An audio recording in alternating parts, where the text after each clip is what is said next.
Ano ba itong naapakan ko? Oh, ay, dugo ba to? Oo nga, Maggie. Parang dugo nga. Guys, ano bang ginagawa niyo dyan? Halina kayo dito. Carol, may naapakan akong kulay pulang likido. Dugo yata to eh. Dugo? Totoong sinasabi ni Maggie, Carol. Kahit tingnan mo pa eh. Bakit may dugo dito sa daan? Naranasan niyo na bang pumunta sa isang lugar na hindi pamilyar sa inyo? O kaya naman ay naimbitahan kayo ng kakilala sa isang pamayanan na ngayon niyo lamang mararating? Ano kaya ang unang mararamdaman ninyo? Pananabik ba o pag-aalinlangan? Ang kwentong ibabahagi ko sa inyo ay tungkol kay Maggie. Isa siyang culinary student na labis ang pagmamahal sa pagkain, lalo na sa mga putahe na may iba't ibang cultural touch. Samahan niyo akong tunghayan ang kanyang ipinadalang sulat. Itago niyo na lamang po ako sa pangalang Maggie. Lumaki ako sa syudad. Hindi man kami mayaman, maayos at sapat naman ang pamumuhay namin bilang isang middle class na pamilya. Ang kwentong isasalaysay ko ay naganap noong taong 2010. Ikalawang taong ko na sa kolehiyo. Doon ko nakilala si Carol. Matalino at mabait siya. Kaya agad kaming nagkasundo. Noon ay may boyfriend ako na si Glenn. Ngunit patago ang aming relasyon dahil hindi pa ako pinapayagang magka-boyfriend. Sa kabila nito, masasabi kong maayos at may hangganan ng aming samahan bilang magkasintahan. Isang araw, habang naghahanda kami ni Glenn para sa bakasyon, inalok kami ni Carol na bumisita sa kanilang baryo. Malayo ang lugar nila mula sa aming bayan, kaya napilitan kami mag-isip ng dahilan upang payagan kami ng aming mga magulang. Sinabi ko na lamang na may kinalaman nito sa isang proyekto sa paaralan. Hindi naman yun lubos na kasinungalingan sapagkat meron nga kaming proyekto tungkol sa cultural foods. Hanggang ngayon, hindi ko pa rin alam kung bakit ganoon ang ipinagawa sa amin ng aming professor. Nang dumating ang araw ng aming pag-alis kasama si Carol, hindi na naging mahirap ang paghingi ng pahintulot. Kaagad kaming pinayagan ng aming mga magulang. Pagdating namin sa kanilang lugar, agad kong napansin ang pagiging makaluma nito. Nasa gitna ito ng mga bukid at palayan at kakaunti lamang ang mga residente. Pagbaba pa lamang namin ng jeep, dama ko na ang mga matang nakatingin sa amin mula sa gilid ng kalsada na para bang isa kaming tanawin na ngayon lamang nila nasilayan. Patingin nga. Hayan oh! Bakit may dugo dito sa daan, Carol? Dugo lang ng baboy yan. Magkakatay kasi ang mga magulang ko. Kasi nga bispiras na ng piyesta. Oh, ganun ba? Oo. Ay naku, ikaw talaga, Maggie. Napaka-nervyosa mo. Kahit naman ako, biglang ninervyusin eh. Akala ko may krimeng nangyari dito sa inyo. Dugo ng baboy lang naman pala. Huwag ka nga kayong matakot. Safe dito sa baryo namin. Halina kayo. Tsak na hinihintay na tayo sa loob. Bilisan nyo ha. Ipapakilala ko kayo sa mga magulang ko. Oo, susunod na kami, Carol. Okay ka lang ba, babe? Parang natatakot ka pa rin ha. Babe, nabigla lang ako eh. Pero wala naman ako nakitang patay na baboy. Baka naman tapos ng linisin at katayin. Halika na, sumunod na tayo kay Carol. Nakakahiya naman sa parents niya kung pag-iintayin natin sila ng matagal. Sabagay, tama ka ha.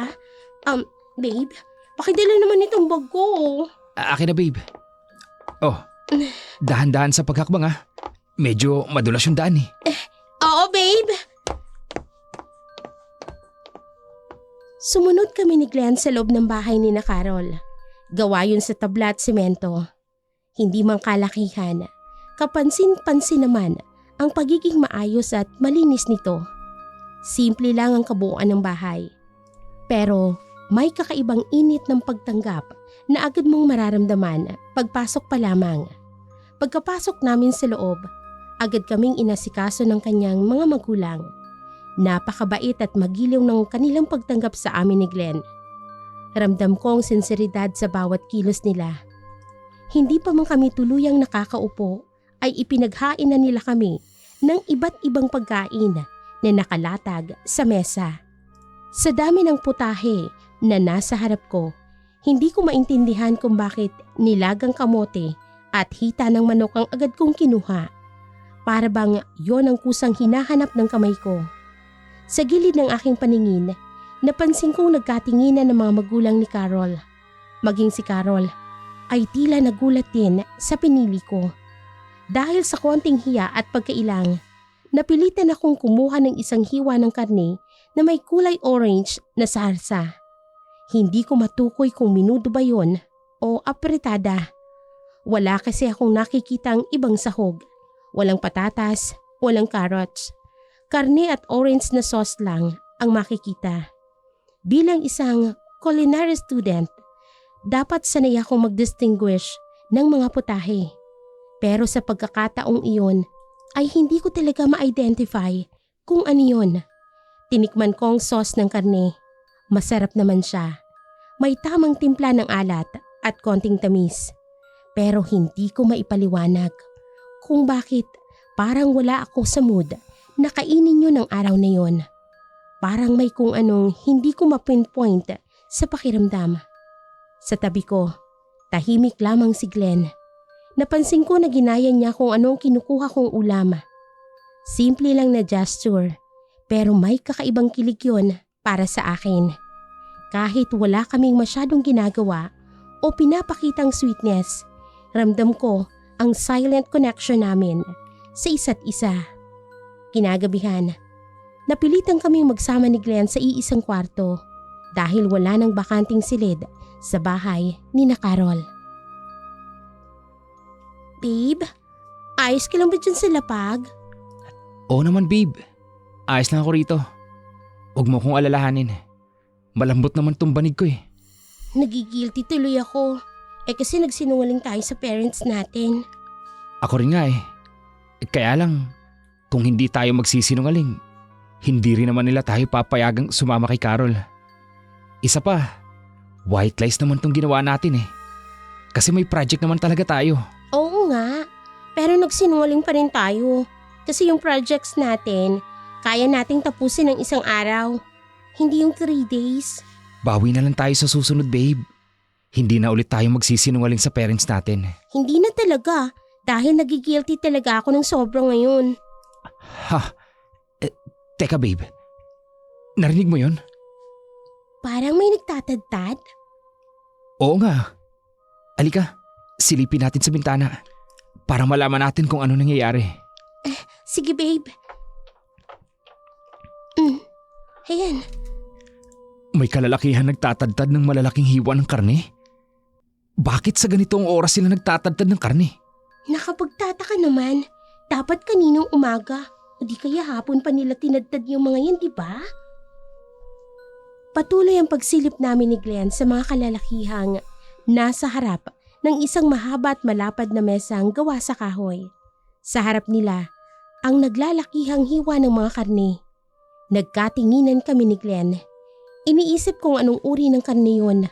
Dahil medyo madilim, hindi namin maaninag ng mabuti ang mukha ng mga taong naroon. Para silang mga robot kung kumilos. Mabilis at sabay-sabay na para bang may hinahabol na kota. Ang iba sa kanila ay inilalagay ang malalaking piraso ng karne sa naglalakihang mga kaldero. Samantalang ang iba naman ay sa malalaking kawa. Wala silang sinasayang na oras. Kaagad na nagsiga ng apoy ang ilan sa mga kalalakihan at isinalang ang naglalakihang mga kaldero habang ang iba naman ay pumasok sa kusina ni na Carol. Ganoon ang mga nangyari hanggang sa nagpasya kami ni Glenn na bumalik na lamang sa aming higaan. Kinabukasan, sabay kaming lumabas ni Glenn sa aming inuukupahang silid. Kaagad kaming sinalubong ni Carol na may ngiti sa kanyang mga labi. Kumusta? Nakatulog ba kayo ng maayos kagabi? Oo Carol, maayos naman yung tulog namin ni Maggie. Di ba, babe? Oo nga naman, Carol. Tama si Glenn. Maayos nga ang tulog namin. Nako, nag-aalala pa naman kami ni nanay. Kasi alam ko na hindi kayo sanay matulog magkasama. At saka, maraming lamok kagabi. Mabuti na lang, may extra pa kaming kulambo. Nako, huwag mo nang alalahanin yun. Kung ganoon, tamang-tama. Kumain na muna tayo bago ko kayo ipasyal dito sa baryo namin. Sige. Tama rin. Gutom na kami ni Maggie. Babe? Bakit, babe? Di ba, gutom ka na? Oo, kaya lang. Halina kayo sa kusina. Baka lumamig pa ang inihanda ni nanay na pagkain. Sana magustuhan nyo. Simple lang kasi ang almusal namin dito sa bukid. Ay, hindi naman kami mapili sa pagkain, Carol. Siyak naman na magugustahan namin yan. Kung ganon, tara na kayo. Sumunod na kayo Sumunod kami kay Carol, patungo sa kanilang payak, ngunit maayos na kusina. Habang palihim kaming nagkakatinginan ni Glenn, pareho naming hinahanap sa bawat sulok ang mga taong nakita namin kagabi. Ang mga taong alam namin ni Glenn na hindi namin nakita kahapon nang dumating kami. Ngunit tila nilamon ng katahimikan ang buong paligid. Iilan na lamang ang mga taong aming nakakasalubong. Hiwalay kasi ang kusina nila Carol, kaya may mga tao kaming nakakasalubong mula sa labas. Hindi ko alam kung bakit ganoon ang disenyo ng kanilang bahay. Ngumingiti kami sa kanila, ngunit ang iba'y waray hindi naman kabilang sa kanilang pamilya, sapagkat hindi man lang sila kumikibo sa tuwing kami daraan. Pagdating namin sa kusina, agad kaming sinalubong ng ina ni Carol. Katulad ng una niya kaming nakita. Nananatili sa kanyang mga labi ang banayad at magiliw ng ngiti. May kakaibang init sa paraan ng kanyang pagtanggap. Marahan niya kaming inakay patungo sa mesa. Bahagya akong nakahinga ng maluwag nang makita ko ang mga pagkaing nakahanda. Mga payak ngunit pamilyar. Pritong itlog, tuyo na amoy pa lamang ay nagpapagising na ng diwa. Nilagang kamote at sariwang gulay. Saglit na naglibot ang aking paningin sa hapag. Hinahanap ang sinangag na kanin na paborito ko, lalo na kapag sagana sa tinustang bawang. Subalit wala iyon sa mesa. Kaya tahimik na lamang akong kumuha ng bagong saing na kanin. Sinamahan ng tuyo at ng itlog. Ganoon din ang ginawa ni Glenn. Samantala si Carol, naglabas ng isang mangkok na puno ng karne. Ang singaw nito'y mainit at mabango. Ngunit may kung anong pumipigil sa akin. Hindi ko maipaliwanag kung bakit. Ngunit mas pinili kong manatili sa payak na almusal. Si Glenn naman ay ganoon din ang kanyang naging pasya. Matapos ang umagahan, hindi nagtagal, inanyayahan niya kaming magtungo sa isang kilalang paliguan sa kanilang baryo. Wala kaming naging pagtutol ni Glenn. Kaagad kaming sumama kay Carol. Tinahak namin ang landas patungo sa talon. Pagdating namin doon, bumungad sa amin ang malinaw na kumikislap na tubig na marahang bumabagsak mula sa batuhan. Kaya naman agad kaming naingganyong maligo ni Glenn. Doon ka banda, babe. Kukunan kita ng picture. Sige. Dito ba? Oo, dyan nga. Sige. Ganito ba, babe? Gandaan mo ang kuha ng larawan ko, Ipopost ko yan, with hashtag Enjoying God's Beautiful Creation. Oo na. Ayan. Sige. Kahit naman hindi masyadong gandahan ang pagkuha ng picture, okay lang. Dahil maganda na yung subject ko. He, pulero. Totoo nga. Oh, ayan. Tapos ko na. Teka, patingin nga. Ayan oh. Di ba? Ang ganda. Oo nga, babe. Ang galing mo talagang kumuha ng mga larawan, no? Siyempre. Oh babe, dun muna ako sa bandang yun. Kukuha ako ng mas marami pang pictures. Okay, babe. Basta huwag ka masyadong lalayo, Siyang ka lang. Opo, hindi po. Ingat ka dyan! Ang swerte mo naman kay Glenn, no? Ha? Ang loyal niya sa'yo. Ang bait niya. Matalino, gwapo, mayaman din. Ay, oo Carol. Maswerte talaga kami sa isa't isa. Ilang taon na nga kayo magkasintahan? 2 taon na. Pero alam mo ha, niligawan niya ako simula ng first year high school pa lamang ako. Ang swerte mo talaga. Sana ako rin makahanap ng lalaking katulad ni Glenn. Nako, makakahanap ka rin. Ang dami kayang nagkakagusto sa'yo. Hindi mo lang sila binibigyan ng pansin. Katulad ni Byron, yung sa engineering department, nagpapalipad hangin sa'yo yun ah. Ayoko sa kanya. Hindi ko siya type. Huh? Ay bakit naman? Gwapo din naman siya ha. Hindi ko lang alam kung gaano katalino. Pero magaling sa sports yun ah. Kaya nga nakakuha ng scholarship. Kahit na, ang gusto ko, katulad ni Glenn. Matalino, mayaman, magaling sa sports, at extracurricular activities. Si Glenn ang standard ko ng lalaki, Maggie. Kung magkaka-boyfriend man ako, gusto ko katulad ni Glenn. Nako, imposible naman yan, Carol. Kasi nag-iisa lang naman ang babe ko sa mundo. Hindi pwedeng hanapin mo sa ibang lalaki ang lahat ng katangian ng boyfriend ko. Basta, si Glenn ang standard ko pagdating sa lalaki. Kung hindi ako makakahanap ng katulad niya, mas mabuti pang wag na lang ako mag-boyfriend. Carol? Natigilan ako sa mga salitang binitawan ni Carol.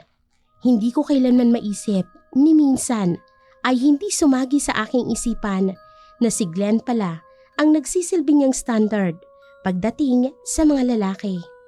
Para bang sa isang iglap ay may ilaw na biglang sumindi sa isang madilim na silid at doon ko na lamang napagtanto ang mga bagay na matagal ko nang hindi napapansin. Aminado naman ako at wala akong dahilan upang itanggi. Natunay na may taglay na karisma si Glenn. Hindi lamang siya basta gwapo. May angking tindig at presence na kusang humahatak ng pansin. Madalas siyang maging pambato ng aming university sa tuwing may mga pageant at tila likas sa kanya ang pagiging sentro ng entablado. Subalit, hindi rin naman ako patatalo. Meron din akong angking ganda at confidence. Hindi bilang pagbubuhat ko ng sariling bangko, kundi bilang isang katotohanang pinapatunayan ng paraan ng pagtingin sa amin ng ibang tao. Madalas nga kaming tawaging royalty couple ng aming department. Isang bansag na sa unay nagpapangiti sa amin ni Glenn. Pagdating kay Carol, hindi rin maikakailang may angkin siyang kagandahan. Kulot ang kanyang buhok na tila may sariling galaw sa bawat ihip ng hangin. Morena ang kanyang balat, makinis at tila laging nahahaplos ng araw. Nasa 5'4" ang kanyang tangkad, balingkinita ng pangangatawan at may tindig na may halong confidence sa pagiging mahinahon.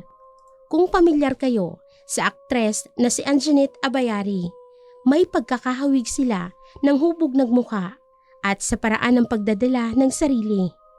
Marami siyang naging manlilikaw noon. Sa matagal na panahon, inakala kong sadyang pihikan lamang siya na marahil ay mataas ang kanyang standard o hindi pa handang magbukas ng puso para sa isang relasyon. Ngunit matapos ang mga sinabi niya, saka ko lamang napagdugtong-dugtong ang lahat. Kaya pala wala siyang pinapansin. Kaya pala walang sapat. Dahil hinahanap niya sa bawat maliligaw niya ang mga behavior na nakikita niya kay Glenn. Ang paraan ng pagsasalita, ang confidence ng paglalakad, ang lambing na hindi pilit at ang talinong hindi ipinagyayabang. Lahat ng yon ay tila naging sukatan niya sa paghahanap ng boyfriend. Kaya naman hanggang sa makauwi kami ay naging tahimik ako. Dahil doon, hindi napigilan ni Glenn ang magtanong hinggil sa pananahimik ko. Babe, kanina ko pa napapansin. Sobrang tahimik mo. Okay ka naman kanina bago tayo umalis patungong talon. May nagawa ba akong hindi mo nagustuhan, babe? Wala naman, babe. Wala kang ginawa, okay? Pero bakit ang tahimik mo? Sabihin mo sa akin, baka may maitulong ako. Kasi naman kanina, nag-usap kami ni Carol. Tungkol saan? Sabi niya sa akin, ang swerte ko daw sa'yo. Maswerte ka mo ko sa'yo. Kaya nga, yun ang sabi ko sa kanya.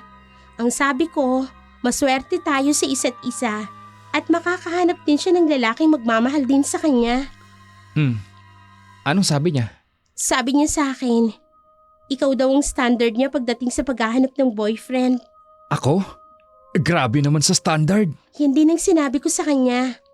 Sabi ko, nag-iisa ka lang sa mundo. Hindi siya makakahanap ng eksaktong lalaking katulad na katulad mo. Pero alam mo ba kung anong sabi niya?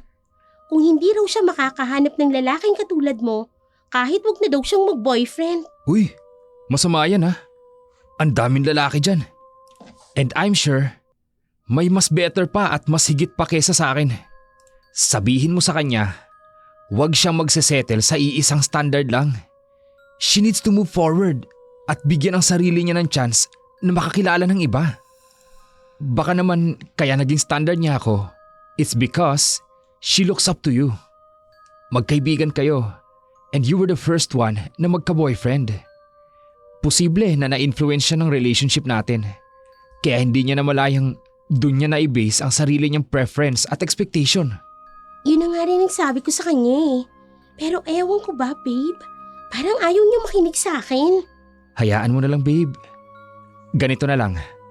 Pagbalik natin sa city, ipapakilala ko siya sa mga friends ko. Malay mo, may magustuhan siya isa sa kanila. Mabuti pa nga. Para naman maisip niya na maraming lalaki sa mundo na kailangan niya lang kilalanin at mag-explore. Tama ka, babe. Kaya ikaw, huwag ka nang mag-isip ng kung ano-ano dyan. Mag-enjoy na lang tayo. Dahil sa susunod na araw, babalik na tayo sa city. Okay, babe. Bahagyang nawaglit sa aking isipan ang mga sinabi sa akin ni Carol. Napagtanto ko na may punto rin si Glenn. Marahil nga naging standard lamang siya ni Carol dahil siya ang aking boyfriend at nakita ni Carol kung papaano niya ako alagaan. Posible ring doon niya ibinasa ang kanyang paghanga, hindi dahil kay Glenn mismo, kundi dahil sa kung paano nito pinapahalagahan. Nagpa siya kaming magpahinga ni Glenn sa loob ng aming silid. Sa lapag pa rin siya natulog, samantalang ako naman ay piniling magbasa muna ng libro na dala ko. Isa kasi akong bookworm, likas sa akin ang pagkahilig sa pagbabasa.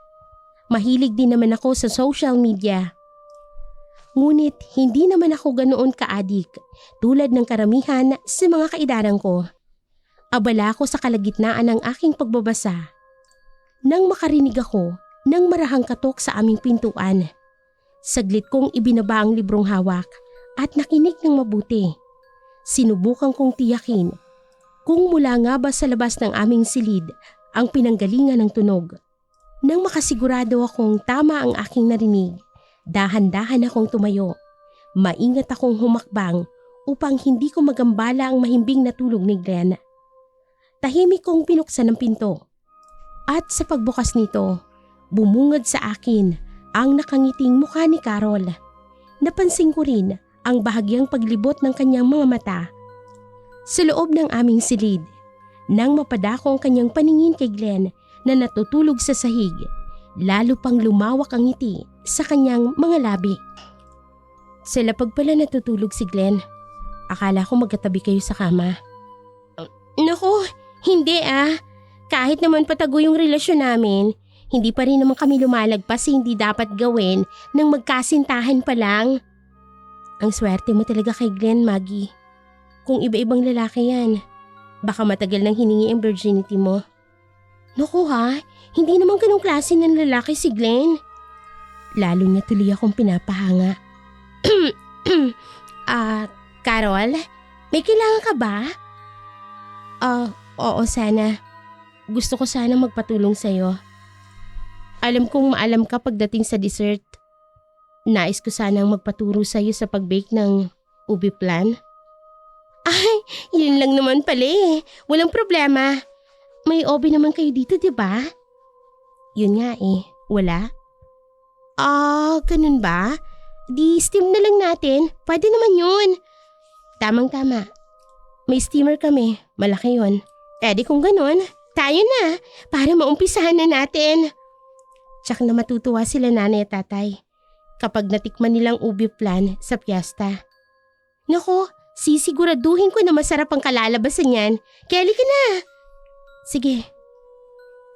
Masayang nagkwentuhan kami ni Carol habang nagtungo sa kanilang kusina. Nawala sa isip ko ang mga sinabi niya sa akin tungkol kay Glenn. Maging ang mga taong nakita namin ni Glenn noong nakaraang gabi ay nawala na rin sa isip ko. Pagkarating namin sa kusina, kaagad naming inasikaso ang mga dapat asikasuhin. Marami silang itlog ng pato at yun ang ginamit ko para sa leche flan. Si Carol naman ay naghahalo ng mga dry ingredients gamit ang steamer. Doon ko na lamang iniluto ang ubi flan. Sabi niya sa akin, ipapatikim niya raw yon sa mga magulang niya sa darating na fiesta, maging sa iba pa nilang kamag-anak na darating. Hapon na, nang matapos namin ang paggawa ng dessert at tinikman ko ito, masasabi kong masarap siya, hindi dahil sa awa. Kaya ako nasabing masarap. Maging si Carol ay nasarapan din. Pagkatapos naming palamigin, inilagay namin ito sa kanilang maliit na ref. Napakunot ako ng noo nang makita ko ang siksikan ng mga karne sa freezer. Napakarami nilang stocks ng karne. Kaya naman hindi ko mapigilang sabihin sa kanya na mabuti na lamang at merong kuryente sa kanila. Malaking tulong ito sa pag-iimpok nila ng mga karne. Kinagabihan, sinabihan ako ni Carol na pumunta muna sa aming silid ni Glenn dahil may pag-uusapan lang daw sila ng kanyang nanay. Bilang paggalang ay sinunod ko siya. Pagdating ko sa kwarto namin ni Glenn, sakto namang kagigising lang niya. Tinanong niya pa ako kung saan ako nanggaling dahil noong magising daw siya ay wala na ako sa kama ko. Saan ka pala galing, babe? Paggising ko kanina, wala ka na. Tinulungan ko lang naman si Carol na gumawa ng dessert, panghanda daw sa darating na fiesta. Sigurado ako, magugustuhan nila yon. Ikaw yata ang pinakamagaling na baker sa buong batch natin. Hoy, huwag ka nga maingay. Baka mamaya may makarinig sa'yo tapos maniwala. Ano naman? Totoo naman ang sinasabi ko. Sana nga magustuhan ng mga magulang ni Carol. Babe, parang ang dami yatang tao sa labas. Ang ingay. Oo nga no. Halika, silipin natin sa bintana. Sige, sandali. Hahawiin ko lang ng konti itong kurtina. Ayan. Tama na yung pagkakahawi mo ng kurtina, babe. Baka kasi makita nila tayong sumisilip dito. Baka sabihin nila tsismosa tayo. Parang gano'n na rin. Hindi no. Babe, tingnan mo. Maraming mga kalalakihan sa labas. Naghahanda na naman sila ng malalaking kawa. Babe, hindi kaya sila yung mga lalaki nakita natin noong nakaraang gabi? Parang sila nga, babe. Pero di ba, napakarami na nilang karne na inihanda noong nakaraang gabi. Tapos, parang magkakatay na naman sila ngayon. Napakadami naman nilang kumain ng karne. Sa bagay, baka marami silang kamag-anak na dadalo, no? Siguro. Makinig na lang tayo, babe. Kung magkakatay ba sila ng baboy. O di sige. Magdidilim na nang makarinig kami ng mga tunog ng pagdadad mula sa labas. Ngunit wala kaming narinig na ingay ng baboy o kahit na anong hayop. Nagtataka kaming nagkatinginan ni Glenn. Sinubukan naming sumilip sa bintana, ngunit tulad ng nakaraang gabi, madilim pa rin sa bahagi ng mga kalalakihan. Para bang sinasadya nilang huwag gumamit ng dikuryenteng ilaw, tanging aandap-andap na lampara lamang ang kanilang kinagamit. Katulad din ng nakaraang gabi, mga naglalakihang hiwa ng karni pa rin ang tinatadad nila. Ngunit hindi namin alam ni Glenn kung anong uri yun ng karne. At higit sa lahat, bakit sa gabi lamang nila ginagawa ang trabahong ito? Kung pwede namang sa umaga at mas maliwanag pa. Maraming tanong ang naglalaro sa isip namin, ngunit walang kasagutan. Maya-maya pa, nakarinig kami ng pagkatok. Si Glenn ang unang bumukas ng pinto at bumungad sa kanya si Carol. Nakaupo ako sa kama. Malaya kong pinagmamastan ang eksena. Doon ko lamang napansin ng mabuti kung paano titigan ni Carol ang boyfriend ko. Kung paano siya ngumiti kay Glenn habang namumungay ang kanyang mga mata at mahinhin niyang hinahawi ang iilang hibla ng buhok patungo sa likod ng kanyang tenga. Noon ay hindi ko napapansin, ngunit simula nang sabihin niya sa akin ang tungkol sa paghanga niya kay Glenn, unti-unti kong napansin ang mumunting kilos na dati hindi ko binibigyan ng mali siya. Hindi na ako nakatiis. Tumayo ako sa kama at kaagad na nilapitan si Glenn. Walang alinlangan. Ipinulupot ko ang mga braso ko sa kamay niya. Hindi ko alam kung guni-guni ko lang, pero tila nakita ko kung paano umasim ang mukha ni Carol, ang bahagyang tensyon na tila nakatago sa kanyang ngiti. May kailangan ka sa amin, Carol? Gusto ko lang sanang kumustahin kayo dito. Kasi malamig ngayong gabi. May paparating yatang sama ng panahon. Ayos naman kami, Carol. Salamat sa pag-aalala mo. Ganun ba? Kung kailangan nyo ng kumot o panibagong unan, sabihan nyo lang ako. Dadalhin ko dito. Naku, salamat nilang, Carol. Pero ayos na sa amin yung unang binigay mo. Matutulog na rin sana kami eh. Diba, babe? Oo. Tama. Akala ko kasi hindi pa. Kasi nabanggit mo sa akin kanina, Maggie. Sabi mo natutulog si Glenn kaninang hapon. Ha? Ano bang gusto niyang palabasin? Oo. Nakatulog nga ako kanina, Carol. Pero, ewan ko ba? Nakakaramdam pa rin ako ng antok eh. Mukhang inaantok ka na nga, Glenn. Pasensya ka na, Carol, ha? Pero, kailangan na naming magpahinga. Sige. Maiwan ko na kayo.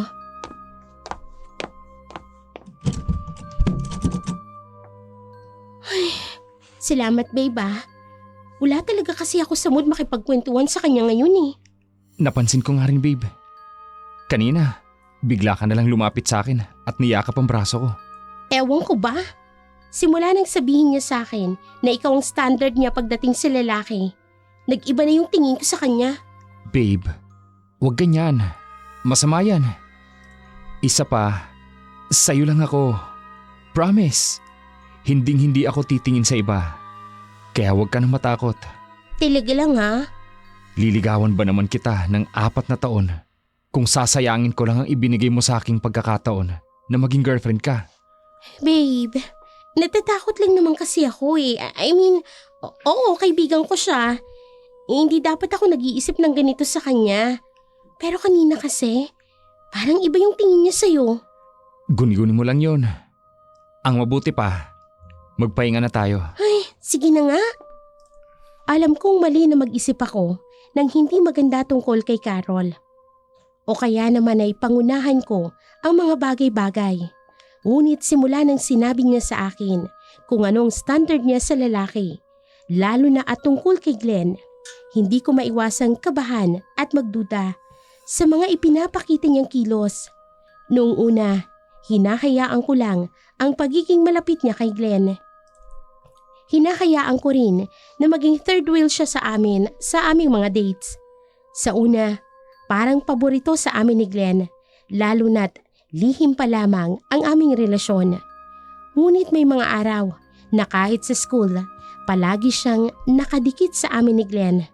Isang beses, nagpalipat pa siya ng oras ng isang subject para lamang makasabay sa period namin.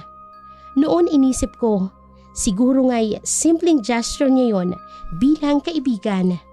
Pero ngayon, tila may ibig sabihin O baka ako lang ang sobra na mag-isip? Masisisi niyo ba ako kung ganito ako mag-isip? Alam ko namang normal para sa mga babae ang magduda at mag-isip ng hindi maganda sa ibang babae. Lalo na kung nakikita natin ang mga kilos nila na parang may motibo.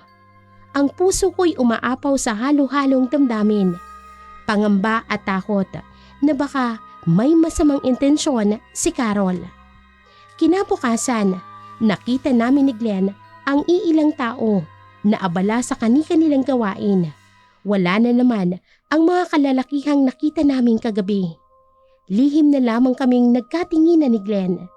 Iniisip kung saan napunta ang mga kalalakihang yun. Ngunit sa huli, pinili na lang naming tulungan si Carol sa iilang paghahanda para sa darating na kafiyastahan.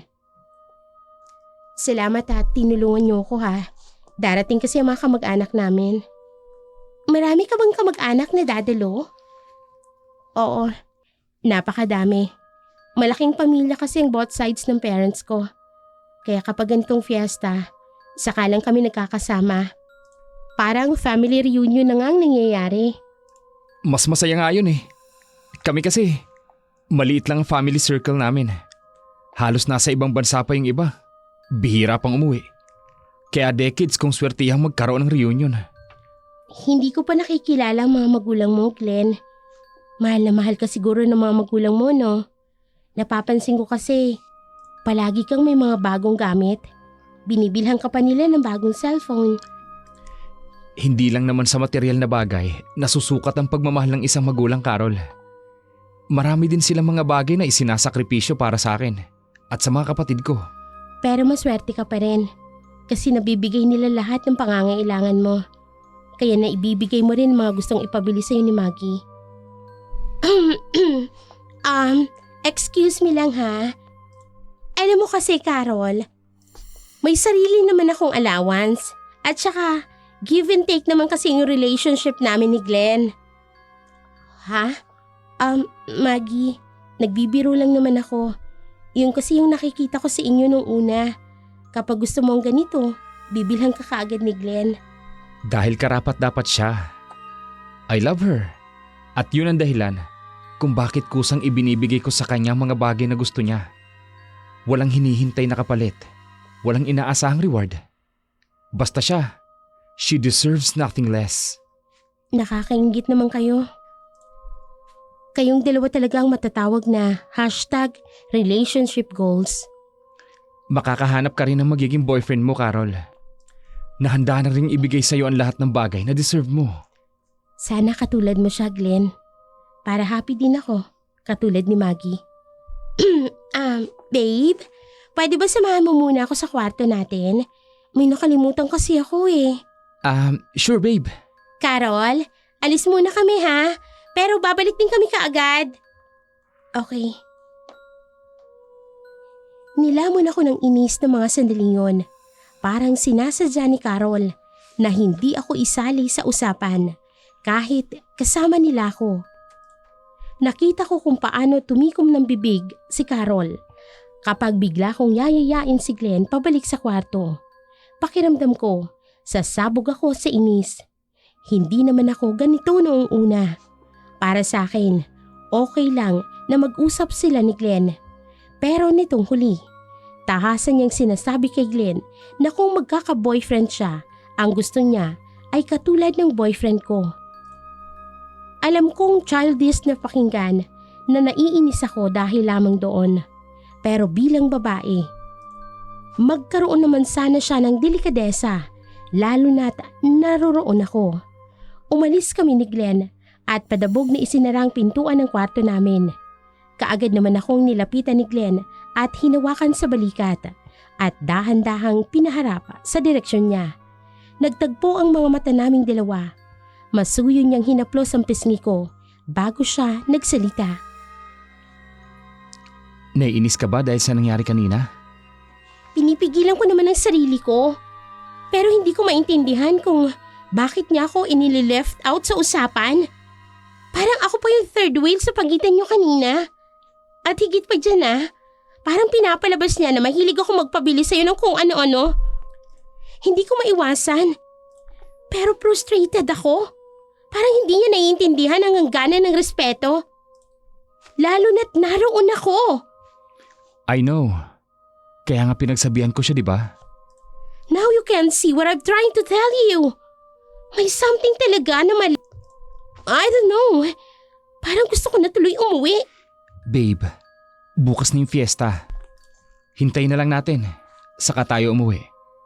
Pagkatapos nun, if you feel like you need to confront her, then go ahead. Kung hindi mo magustuhan na magiging sagot niya, at kung maaapektuhan nun ang relasyon natin, then you're free to cut her off as your friend. Or do whatever you feel is right. It's entirely up to you. Ayoko nga sanang paabutin sa ganyan.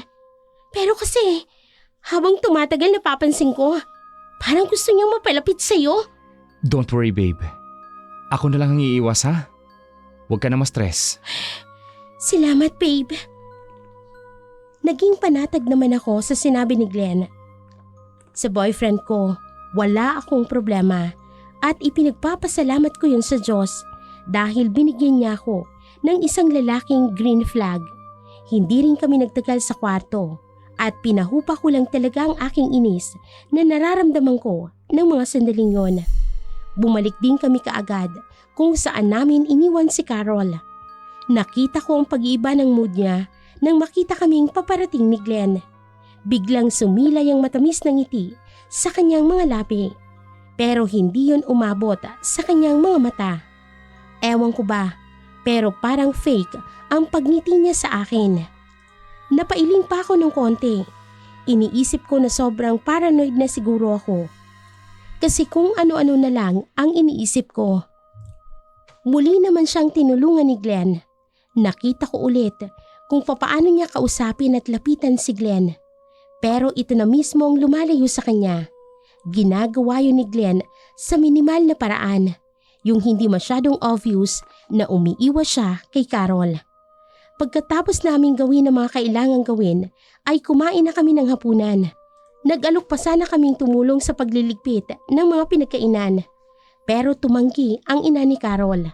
Sinabi nitong sila na raw ang bahala sa mga hugasin. Kaya iniwan na lang namin silang mag-ina sa kusina. Babe, last day na natin dito bukas. Bukas ng kapistahan. Makakauwi na rin tayo. Konting tiis na lang. Ay, kung hindi lang sa pakikisama, sana pala hindi na tayo sumama dito. Kung alam ko lang na magkakaganito. Mas mabuti nga na sumama tayo eh. Kasi nalaman natin na parang hindi genuine ang kaibigan si Carol. Masama pa akong tao, babe. Bakit mo naman nasabi yan? Eh kasi, masyado akong nag-overthink. Kung ano-anong naiisip ko. Kaibigan ko si Carol. Naging mabuti din siya sa akin. Pero kasi, parang nag-iibang kilos niya kapag nasa malapit ka. Babe, sinabi ko naman sa'yo, di ba? Ako na yung iiwas sa kanya. Pero hindi naman habang buhay.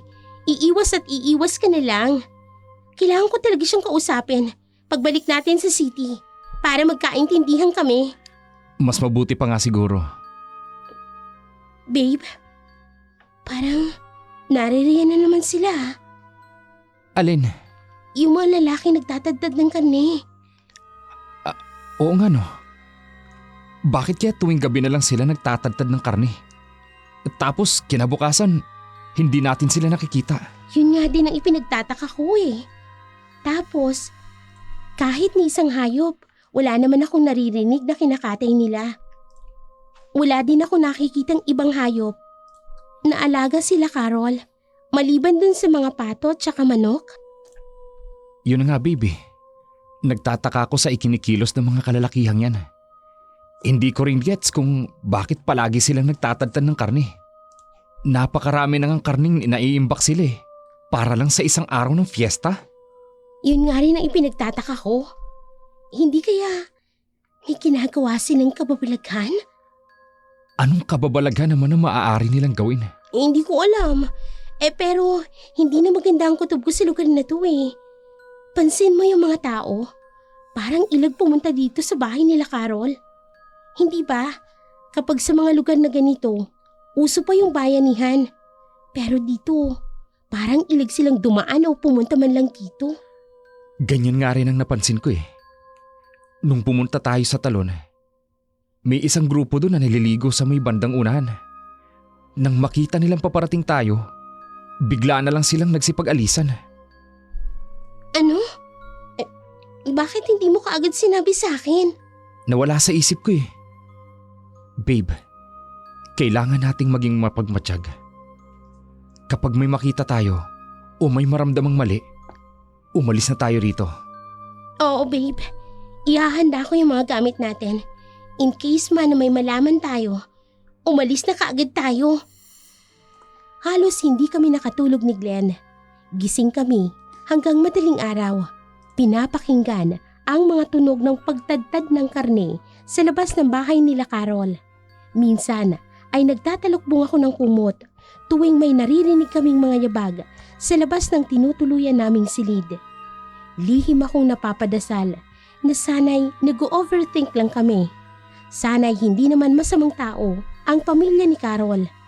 Kaibigan ko pa rin naman siya at ayoko namang tuluyang matapos ang pagkakaibigan namin. Madaling araw na nang matapos ang pagtadtad ng karne ng mga kalalakihan sa labas. Doon lamang kami tuluyang dinapuan ng antok ni Glenn. Tanghali na nang kami magising. Kaagad kaming nilapitan ni Carol at tinanong kung bakit tanghali na raw kaming nagising at kung nakatulog daw ba kami ng maayos. Sinabi namin ni Glenn na ayos lang kami at wala namang problema. Hindi rin kami nagtanong tungkol sa mga kalalakihang nagtatadtad ng karne sa labas ng kanilang bahay tuwing madaling araw. Ayaw naming mag-isip si Carol na nagdududa kami sa kung anumang nangyayari sa kanilang bahay. Maya-maya pa, nakiusap sa akin si Carol kung pwede siyang magpasama kay Glenn patungong balon upang magsalok ng tubig. Tutol sana ako pero naroon ang ina ni Carol. Parang sinadya niyang magpaalam sa akin habang naroon ang kanyang ina at nakatingin sa amin. Ayoko namang maging bastos at magmukhang immature kaya pumayag na lamang ako kahit labag sa loob ko. Salamat sa pagsama sa akin, Glenn. Kailangan ko kasi talaga ng tulong sa pagsasalok ng tubig dito sa balon. Alam mo na, magiging busy kami ngayon kasi fiesta, di ba? Walang anuman, Carol. Basta may maitutulong kami ni Maggie, tutulong at tutulong kami. Grabe no, kahit wala dito si Maggie, isinisingit mo pa rin talaga siya sa usapan. Anong ibig sabihin mo, Carol? Glenn, hindi ko alam kung paano ko sasabihin to o kaya paano ko uumpisahan. Pero gusto ko lang malaman mo, may gusto ako sa'yo. Carol, ano ba yung sinasabi mo? Mali yan. Paanong mali? Mali ba na magmahal ako? I appreciate your feelings. Pero mali na mahalin mo ko dahil I'm already taken. Glenn, I've liked you for so long. Freshman pa lang ako sa college nung una kitang nakita sa library. Halos hindi ko na kayang pigilan ang damdamin ko. Then, na-found out ko na taking ka na kay Maggie. Hindi ko alam kung paano ko haharapin to. Kasi gusto pa rin talaga kita. Ganito na lang, Carol. If you really care for Maggie bilang kaibigan mo, irespeto mo siya. At irespeto mo rin ako bilang boyfriend niya. Huwag mong hayaang kontrolin ng emosyon mo ang desisyon mo.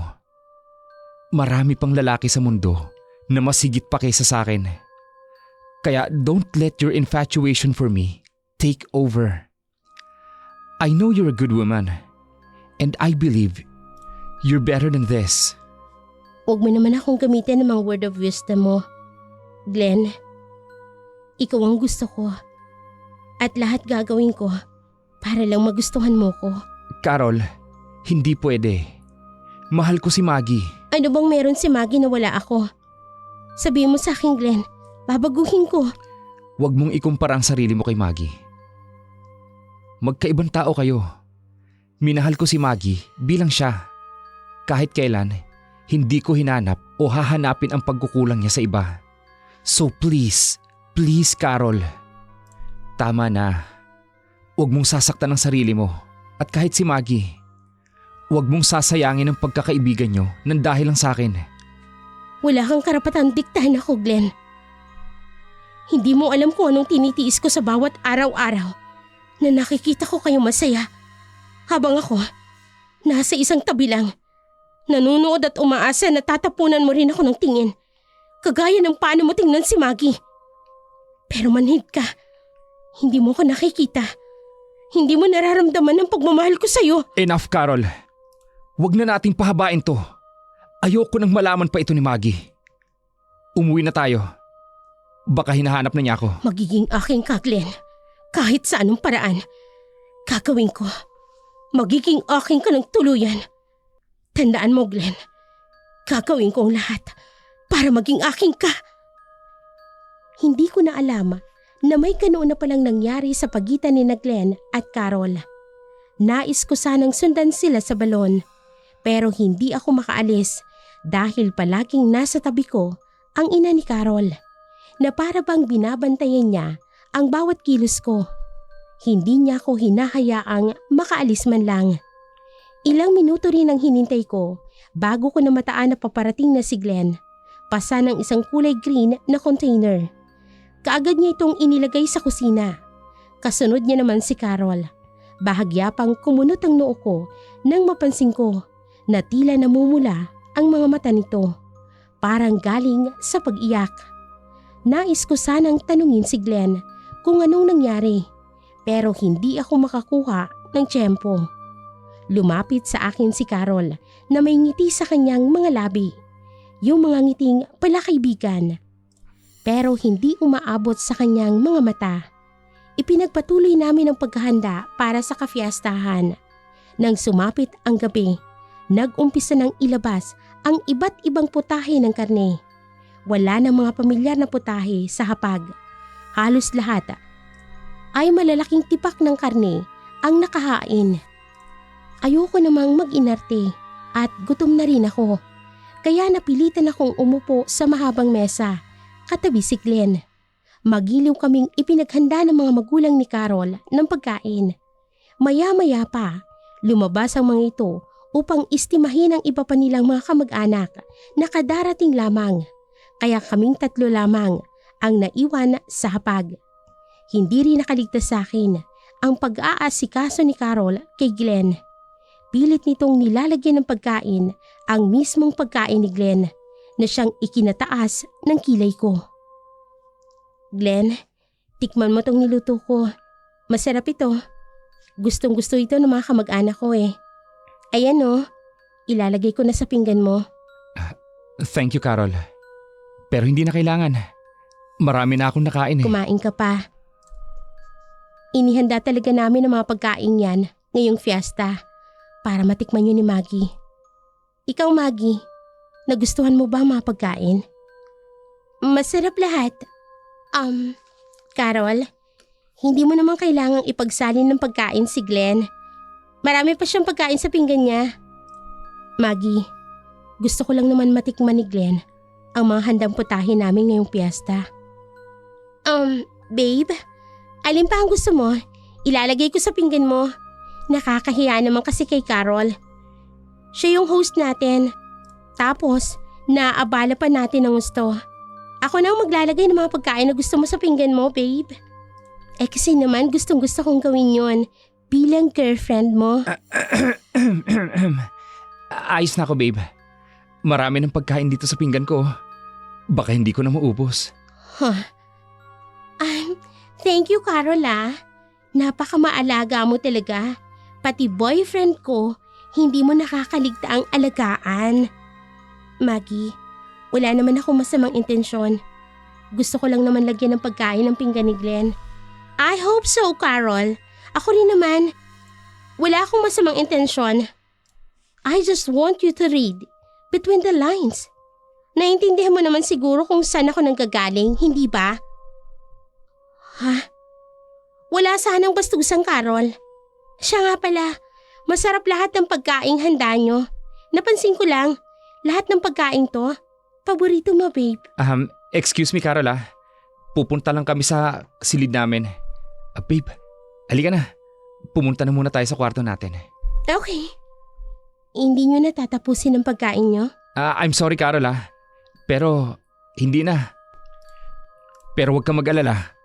Na-appreciate namin yung pinakain nyo sa amin na handa nyo ngayong fiesta. Hindi na ako kumibo. Paulit-ulit kong napansin ang panginginig ng mga kamay ni Carol habang hawak ang baso ng tubig. Nakita ko rin ang bahagyang panginginig ng kanyang mga labi at ang pamumuo ng luha sa kanyang mga mata. Ayokong magmaldita pero napuno na ako ng mga oras na yon, Miss Oragon.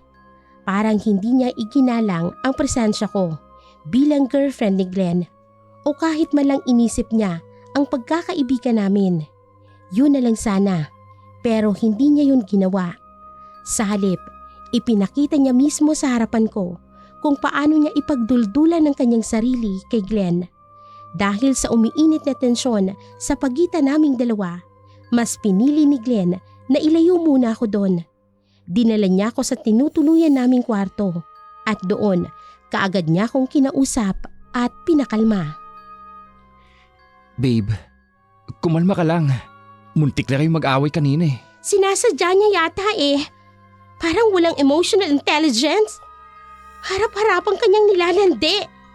At yung mga putahe na ulam niya, imposibleng nagkataon lang na lahat yun paborito mo.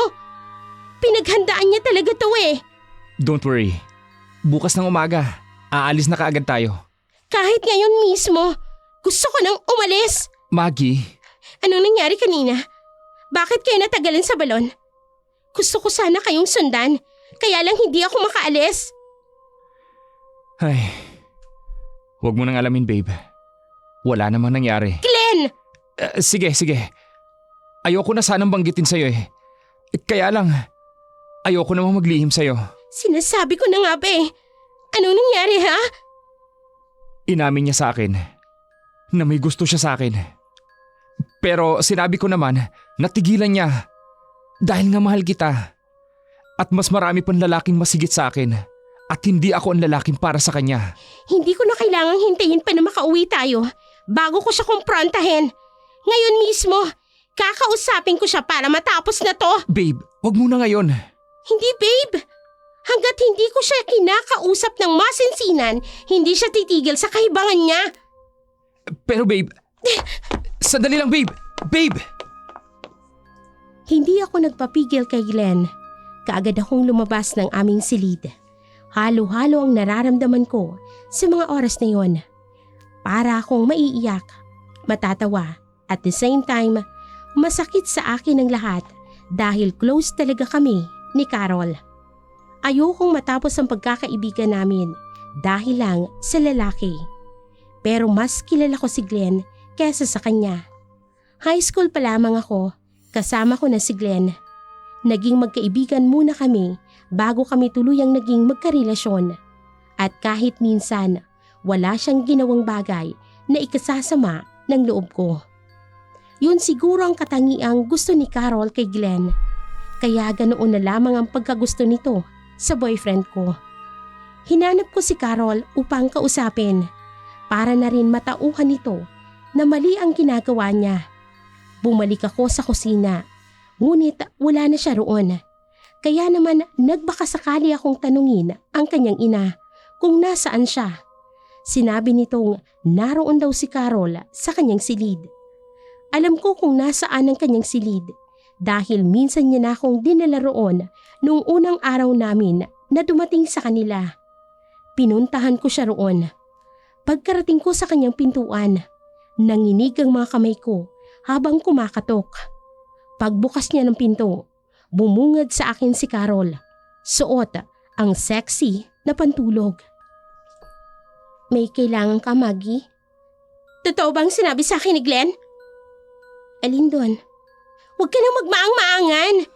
Sinabi niya sa akin na inamin mo raw sa kanya na may gusto ka sa kanya. Carol, bakit ginagawa mo to? Alam mong boyfriend ko si Glenn. Boyfriend mo pa lang naman. Hindi mo pa naman siya asawa. Ano?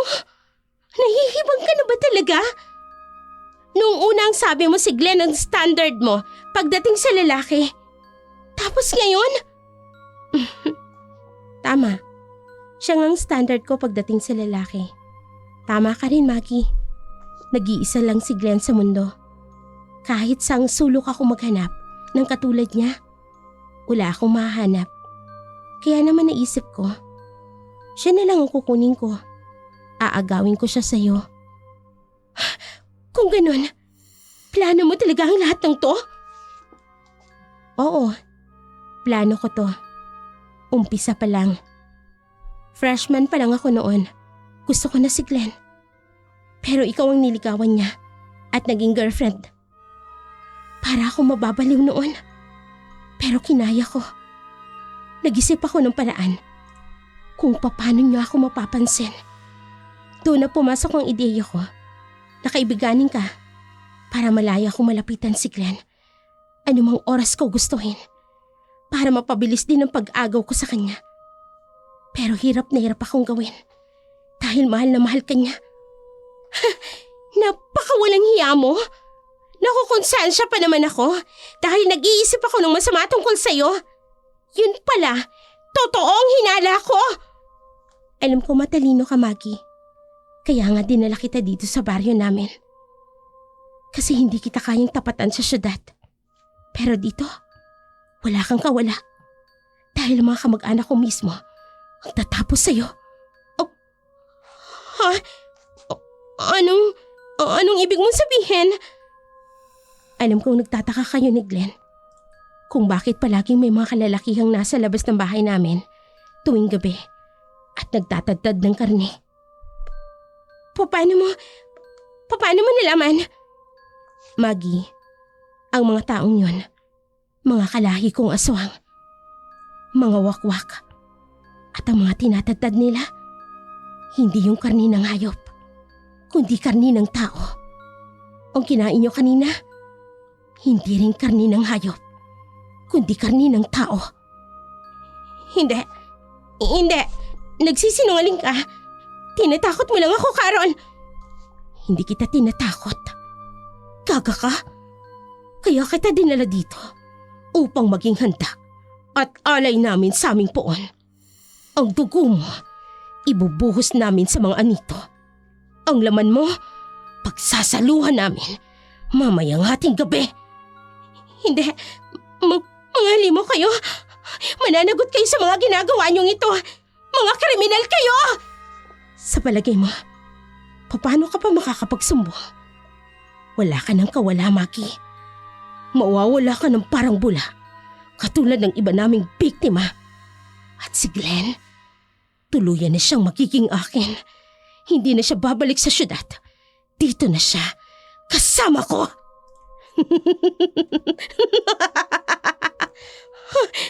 Palo ka! Hindi ka magtatagumpay! Hindi magtatagumpay ang isang demonyong katulad mo! Nagtagumpay na ako, Maggie. Kaya pasensya ka. Anong nangyayari? Bakit nanghihina ako?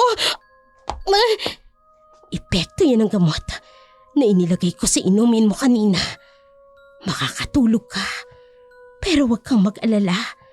Hindi mo mararamdaman ang sakit kapag kinatay ka na mamaya. Dito ka lang. Pupuntahan ko lang si Glenn. Hindi! Huwag kang umalis! Carol! Natumba ako sa sahig ng kwarto ni Carol. Nang marinig kong malayo ng kanyang mga yabag, unti-unti akong bumangon. Kinakailangan ko siyang linlangin. Dahil kung totoo ang sinasabi niyang isa nga siyang aswang, wala akong laban sa kanya at sa kanyang pamilya. Mabuti na lamang at naipagpalit ko ang inumin namin kanina habang nasa kusina kami. Hindi niya yun namalayan habang abala siya sa pag-aasikaso kay Glenn. Iba na kasi talaga ang kutob ko sa kanila. Hapon pa lamang, iba na ang kilos ng mga tao. Kaya naman nang magkaroon ako ng tiyempo, pinagpalit ko ang lahat ng baso na may lamang tubig at ang mga pinggang may lamang pagkain. Dali-dali kong binuksan ang cabinet ni Carol. Kaagad akong kumuha ng isang terno ng kanyang damit at nagmamadaling magpalit. Kaagad akong kumilos at nagmatsyag sa labas ng bahay. Sa labas, natanaw kong mga kamag-anak ni Carol na abala sa paglalagay ng nakahilerang anitong kahoy sa harap ng naglalagablab na apoy. Sa gilid nun ay may mas malaking kawa. Nagmamadali akong lumabas ng kanyang silid pero nagmatsyag sa paligid. Hindi agad ako pumasok sa silid namin ni Glenn. Nagtago muna ako sa isang sulok. Carol, anong ginagawa mo rito? Nasaan si Maggie? Hindi ko alam kung nasaan si Maggie. Glenn, huwag mo nang hanapin si Maggie. Ako ang naririto, kaya huwag mo na siyang hanapin. Teka, Glenn. sandali. Bakit ka lumilingki sa akin? Carol, itigil mo ang ginagawa mo. Ano ba? Bitawan mo ko, Carol! Huwag ka nang manlaban pa, Glenn. Alam kong naaakit ka sa akin. Maganda ako, Glenn. Sexy. Alam kong hindi mo ako kayang ayawan. Hindi. Mali ang ginagawa mo. Kaya bitawan mo ko. Hanapin ko ang girlfriend ko. Puro ka nalang Maggie. Maggie. Wala ka ng bukang bibig kung hindi puro Maggie. Ako yung narito, Glenn. Ako ang tingnan mo. Ako ang bigyan mo ng atensyon. Nahihibang ka na, Carol. Umalis ka dyan. Hahanapin ko si Maggie at aalis na kami rito. Tunay kung matatagpuan mo pa siyang buhay. Anong ibig mong sabihin? Anong ginawa mo kay Maggie? Anong nangyayari? Bakit nahihilo ako at nagdidilim ang paningin ko? Carol, sumagot ka! Anong ginawa mo sa girlfriend ko? Nahihilo ako. Carol! Ha? Nawalan siya ng malay. Hindi. Kailangan kong mahanap si Maggie. Palabas na sana ng pinto si Glenn nang bigla ko siyang salubungin.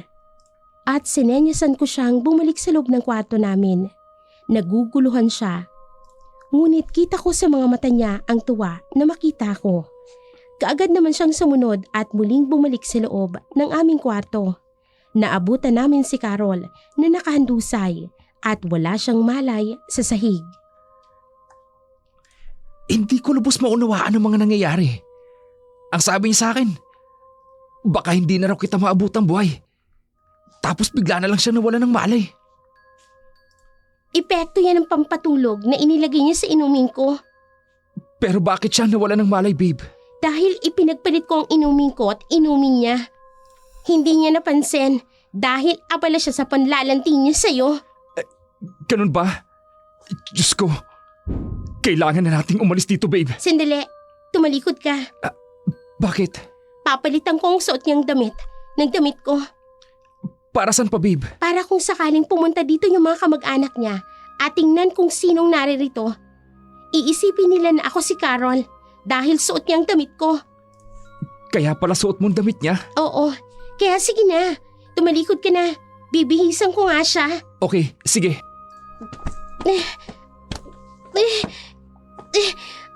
Ano ba yan? Ayan. Okay na. Nabihisan ko na siya. Tayo na, babe. Umalis na tayo dito. Sa likod bahay na tayo tumaan. Anong klaseng pamilya ba sila? Hindi ko talaga akalaing gagawin to ni Carol. Ang sabi niya sa akin, pamilya sila ng aswang. Sinadya niyang dalhin tayo dito para ialay ako at para makuha ka niya. Ano? Diyos ko. Tayo na, babe. Bago pa nila mapansin na wala na tayo. Tumakas na tayo. Oo, babe. Tara na. Nagmamadali kaming tumalilis palabas ng bahay nila Carol.